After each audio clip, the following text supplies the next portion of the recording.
what's going on, guys? Welcome to the channel. I'm Ben, and this season I have been building this 2018 Suzuki DR650 into the perfect adventure dual sport. If you guys have missed the videos, I'll put the link to the playlist down in the description and in the comments. But today we are going to do some mods that I have been really excited to get into. So if you turn the key on a stock DR, you'll get this, well, sort of warm, faint glow on both the low and the high beam. Certainly enough to get you by, but definitely not something that I feel too safe about riding with on the trails at night. Because this is, I mean, usable for the road, but absolutely trash when you're trying to ride off-road. So huge thanks to NovSight for sending me their Cyber 1 series lights here. Lots of different features on these. Definitely a nice compact design. We get this white paper here with a wiring diagram on the back. This is the light itself. Definitely a high quality look and feel to it. And we've got the extension cables here. These are mostly going to be plug and play connections, definitely for these two, as well as for the control pad here. Definitely a nice feel to this as well. And there is our plug. That's just going to plug into this next bit here. This is the sort of brains of the operation. Again, we've got the plug and play connections, and then these wires here are going to get connected to the battery. Got some zip ties, got our hardware here, quite a few different fasteners for different mounting locations and mounting brackets. Here we've got a tube style mount bracket. And we've also got these, which is going to be the one that I'm going to use on the DR. You can mount these in a sort of vertical orientation like this, or you can mount them in a side orientation if your build requires that. So let's get the DR up in the air and get to work here. I'm going to loosen up and remove the fender fasteners here and let that drop down a bit. So to mount these, I'm going to use this J&S Engineering bracket that I purchased off of Rocky Mountain. I can put links for this as well as everything else down in the description. And if you use those links, it doesn't cost you guys anything extra, but helps me to continue making videos like this. So this just fastens sort of on top of the stock fender with some new fasteners. Definitely a nice clean look. Should be a great spot to mount these guys, so I'm going to get these brackets installed, and again, we'll be doing that in the vertical orientation. Put a little bit of thread locker on here and get these fastened in place. Got a decent range of adjustment here. So we've got 1 and 2, and we've got these little rubber thread protectors here that drop in and also make these look a little bit cleaner. We've got some for the top and for the bottom. Definitely a really nice, compact, cool looking light that might be a little bit hard to get the mud out of. And since I'm going for an extra clean installation, I'm going to trim the tops of my fasteners off here so we don't have any extra threads hanging out. Get those cleaned up and fix the threads with the fastener here on the way off. I did take a substantial amount off of there, hopefully not too much. Get the other one in the vise and trim that down as well. With the threads all fixed up, let's get these on the bike. Put a little bit of blue thread locker on here, and we've got a bit of an issue. So we'll break out the unibit here and the greasy old t-shirt and widen these out a bit. And just like the rest of the tools that I'm using in the video, I'll put a link for one of these down in the description. They really are a nice tool to have. And it looks like even with the bolts shortened, I'm not able to get these in here with the brackets attached, but that's okay because I'm actually going to mount them upside down. So we'll stick the nut in on the top side, and the bracket does actually hold that in place, which definitely makes it easier to assemble. We'll get those positioned and tightened down.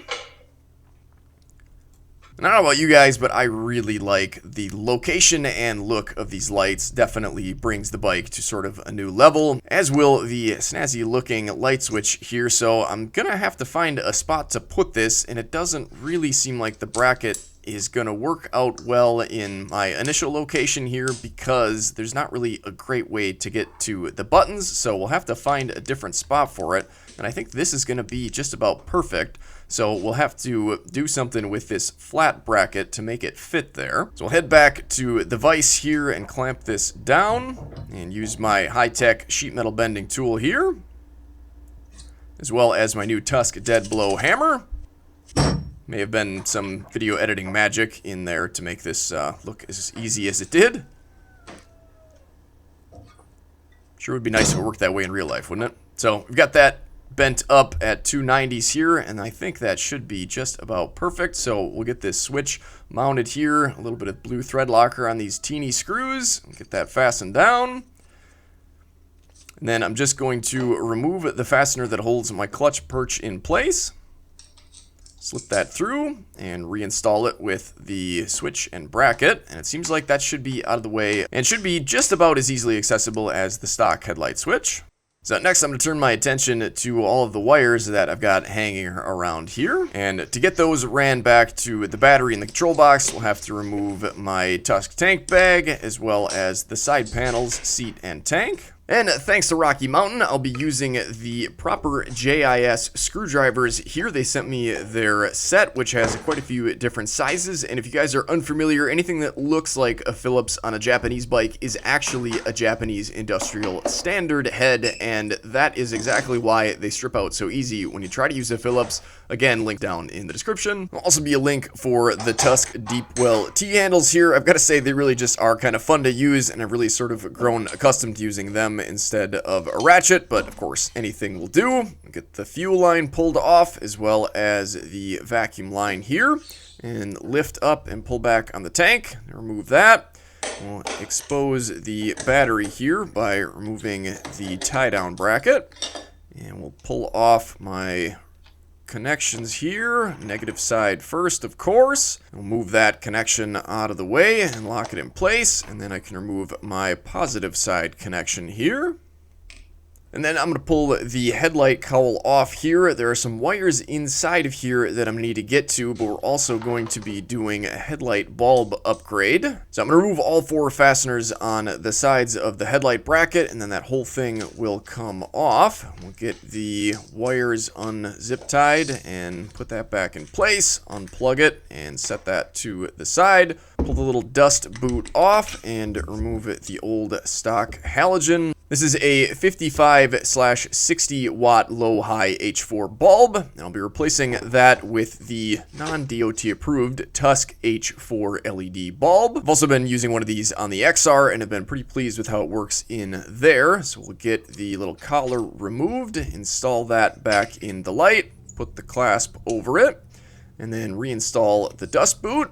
And then I can just shove this in and twist and lock it in place. And then that is all ready to go. Next, we've got to find a spot for the little control box here and all the wiring. Seems like that should work out just fine right about there. And next, I'm going to run the control pad wiring down the side of the frame, just alongside of all of the standard wiring and cables. Most of these can be pretty easily loosened up, and we can fish that wire through until we get back to the control box. Again, just sort of following some of the stock wiring. We'll get that plugged in and ready to go. Likewise, I'm just going to fish the power wires down through next to the stock wiring, zip tie that all in place, and run that to the battery so I can get that connected later on. We'll hide the little fuse block down there. And then I'm going to run the control wire and extension cables for the lights all the way to the front. Because I didn't have quite enough wire length here to make it to the front, I had to add a bit of an extension onto that accessory cable. So we will turn this on and figure out which of the wires running to the plug is the high beam, and that would be the yellow. So I'm going to snip and strip that and add this little pigtail in here so we can tap into that connection with the control box for the new lights. And to protect that line on its way up to the front, I'm just going to use some of this heat shrink tubing, feed that all the way through to the other end, pull it out, and put a connection on to mate up with the other little waterproof connector that I added on my pigtail. So we'll get that prepped and ready and run that all the way up to that front connection. Again, just using that same path through all the factory wire ties. Work that up to the front and plug it in.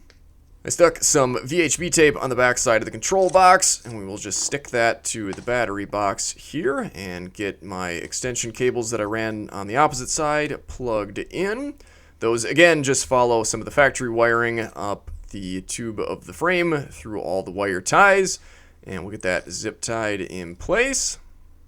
And with those ran up to the front, I can get my headlight back in place. Of course, using some blue thread lockers, so we don't have to worry about those turning out when we're riding this bike hard off-road. Get the wiring for the Tusk bulb ran up to the H4 plug up top. Get that plugged in. And we'll get the plugs ran in a safe location through the headlight harness and get those plugged in. Then I'll zip tie that away from any of the moving parts, and we'll give this a test try here, but it looks like something's wrong. Not sure when it happened, but I blew the fuse in there, and once that's replaced, they work. If I hit the Y for yellow, they come on as well. And as expected, when I flip from high to low beam, the high beam shuts off, as do the auxiliary lights. But when I flip back to high beam, I was really hoping that the little control box would sort of save the memory of what setting I had the lights on when they're last shut off, but it seems like that's not the case, unfortunately. So instead, I'm just going to find my little accessory plug here and tie into this brown wire with that same accessory cable. So I'm just going to undo the factory tape here, snip and strip this brown line, and essentially this is just going to turn on when the key is turned on, but it won't have power when the key is turned off, which means I can't accidentally leave the lights on or have somebody turn them on me in a parking lot or the garage or anything like that. So we'll get this all taped up and plugged in here. Tidy that all back up so it looks like factory. Zip tied in place. Also going to stuff the high beam tap in here in case I want to use it later on. And then with the key off, the buttons don't do anything as expected. We'll turn the key on, flip it to low beam, and we've got power when we want it. Now, if I didn't want to run this all the way up to the front, I could have just tied into the positive terminal, but then the lights would come on regardless of whether the key was on or not. And since I've now got easy access to the spark plugs here, I'm going to install this Tusk tachometer. Thanks to Rocky Mountain for sending this one out to me as well. I'm going to loop this cable sheath and all around the spark plug wire 5 to 10 times and zip tie that together so it doesn't go anywhere. Pull that all tight, snip it off. And then run this up alongside my other wires and cables up to the very front. I'm not sure where I'm going to put this long term, but for right now, I'm just going to stick it onto my handlebars right in the center here with a few stacks of VHB tape and some zip ties. We'll get that zip tied in place and hide the zip tie ends.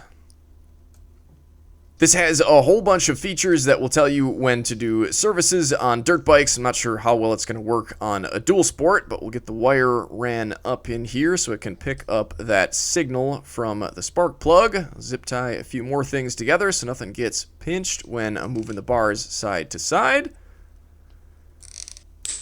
And then it's just a matter of reassembling everything here. We'll get the tank carefully put back on, being mindful of all my new wiring, as well as the seat. And I did have to shuffle a few things around just to make sure nothing was getting pinched, but this all goes together pretty darn well. We'll tighten that all down, get the tank bag back on, and test it out. It looks like this is working properly, however we won't be able to see it on the test ride since it's dark. And while it's still good information to have, the numbers do lag behind a bit, as you can see in this clip here. Before we head out for a ride, let's see how these look on the garage wall. Nice even cutoff on the low beam, nice bright focused beam for the high. Switch that to low and test out the auxiliary lights with the high and low. We'll try out the yellow lights with the high and the low beam. And it seems like with the white and the yellow on, they are each a little bit dimmer, I suppose, because you only have a certain amount of light output. Definitely a good looking setup in my opinion, either way though. Now let's gear up and head out for a real test ride.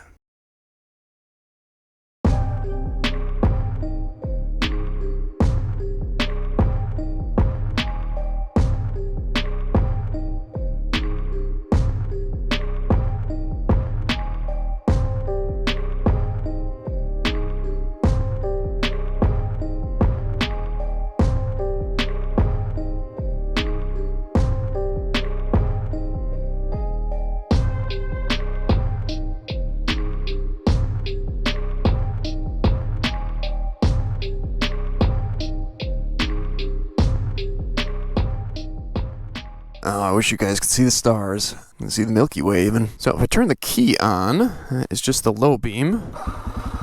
Fire it up and take off here. Not too hard to get to my turn signal. A new set of buttons is sort of in the way a little bit, but I'm figuring it out. Doesn't seem to be an issue. So that is the low beam. Maybe could aim it up just a tad, but it's probably about all the higher it needs to be. Definitely an improvement over stock. Seems much wider and definitely much brighter. The time that I took this thing off-road at night was honestly pretty scary and probably pretty dumb. So definitely happy to have that.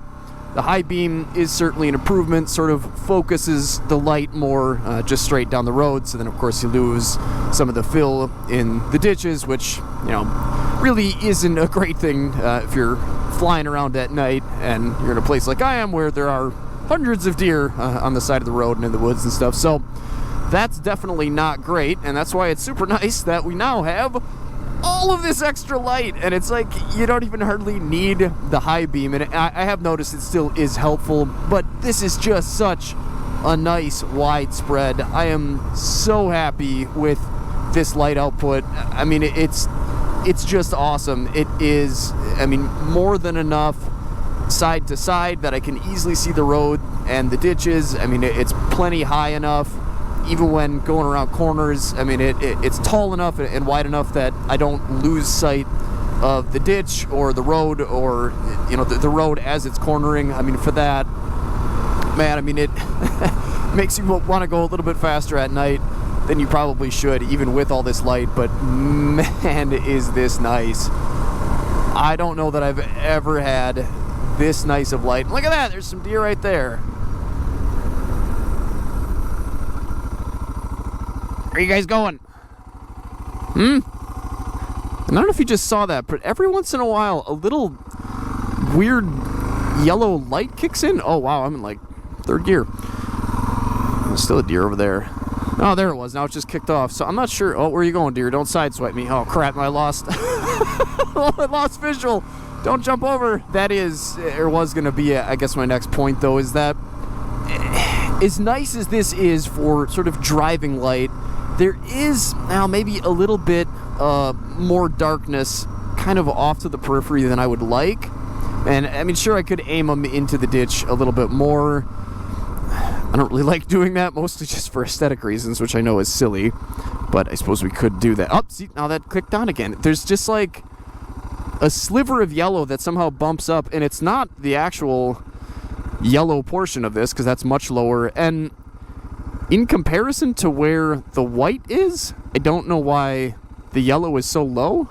I mean, I know why it probably is that way. Basically, they have the diodes inside of that little glass orb, and they have to physically be in two different locations because it's not the same set of diodes.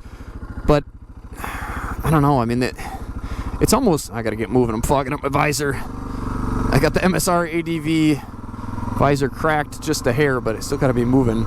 I mean, they're so low, I guess I could see where if it was really foggy or snowing, raining, I mean, maybe it'd be nice to have them, you know, not shining up, because basically you want to keep the light low enough that it's not hitting whatever it is, the fog or the snow, and bouncing right back into your eyes. But I don't know, to me, it's lower than my low beam. And I mean, my low beam, like I said, is already kind of low. If anything, it's just kind of disorienting. So I don't know. I almost wish it was definitely higher, but a little bit less bright, honestly. I mean, it's just kind of overpowering, even with the high beam on. I mean, running it all together, I mean, I guess it's extra light, but honestly, I don't know, unless I run into a lot of fog or I'm riding around in the snow, which I will be doing this winter. I don't know that I'll use that, but man, the rest of this, I mean, I guess there's only one other part other than the strobing, which I don't know that I'll ever use. Oops, I don't know how to turn it off. There we go. Yeah, there yellow light is again. I don't know what that's about. So now I'm almost kind of wishing that I would have left this tied in to the high beam switch, because when I need to turn the high beams off, I have to hit the high beam switch and hit the W to turn everything off. And I've been doing it really without any issues when there are cars coming. But I mean, it certainly is an extra step. I don't know. It would maybe be nice to be able to kill it that way. We'll see how it goes. And I guess on a real steep corner, I suppose you do lose a little bit of visibility on the low side. I don't know. I am kind of considering sticking a flood beam on here somewhere. I'm not sure exactly where I would put it. We'll see. But for actual driving, I mean, this is really pretty darn nice. I mean, this headlight on its own is definitely, like I said, a huge improvement over the stock. But I mean, this is just, I mean, a whole nother level. I mean, that spreads it out so much more. Oh, I was gonna make those wider, wasn't I? Slowed down and then I never did it. Oh, and it popped on again. Let's see if I can angle these out a little bit. Yeah, see, I don't know. Then I almost feel like I lose a little bit of the center.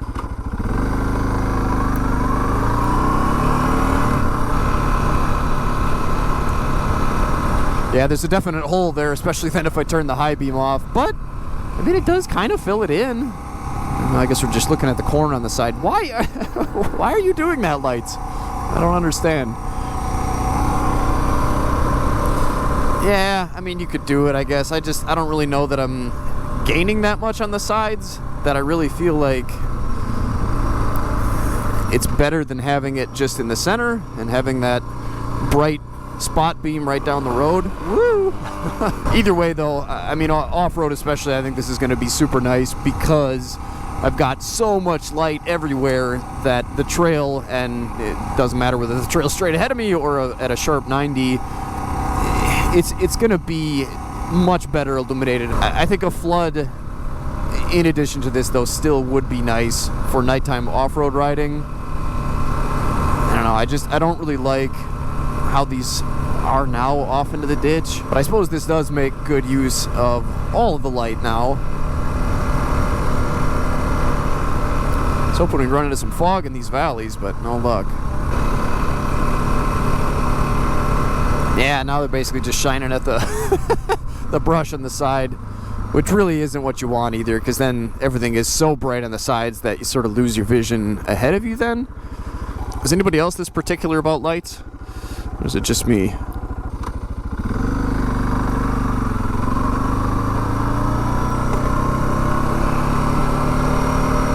And there again, that yellow, I don't know. I mean, I guess it has a very specific use, and the riding conditions don't call for that right now, so. They're a little low, they're definitely bright. Maybe they'll be useful someday. Kind of a cool feature. Could maybe even aim those up a little bit more. And then that yellow light would be a little bit more usable, I suppose.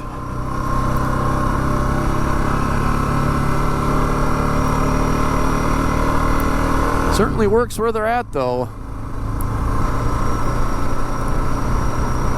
So much better. There's a porcupine. Hey, Porky! What you doing, bud? Waddle, waddle, waddle. Waddle, waddle, waddle. Where you going, bud? You have a good night, okay? Catch you later. Stay out of the road. So if you guys want to check these out, there'll be links down in the description along with links to all of the other gear that I used in this video, along with the tools and that sort of stuff. Anytime you guys click on those links before you make your purchases, I get a little bit sent back my way, and that helps me to continue making more videos like this, so I definitely appreciate it when you guys take the time to use those. Thanks for watching, guys. Take care, stay safe, stay swanky, get out, enjoy this beautiful world that God created. Any chance you get, day or night. If you can't do that right now, here's some more videos to check out in the meantime.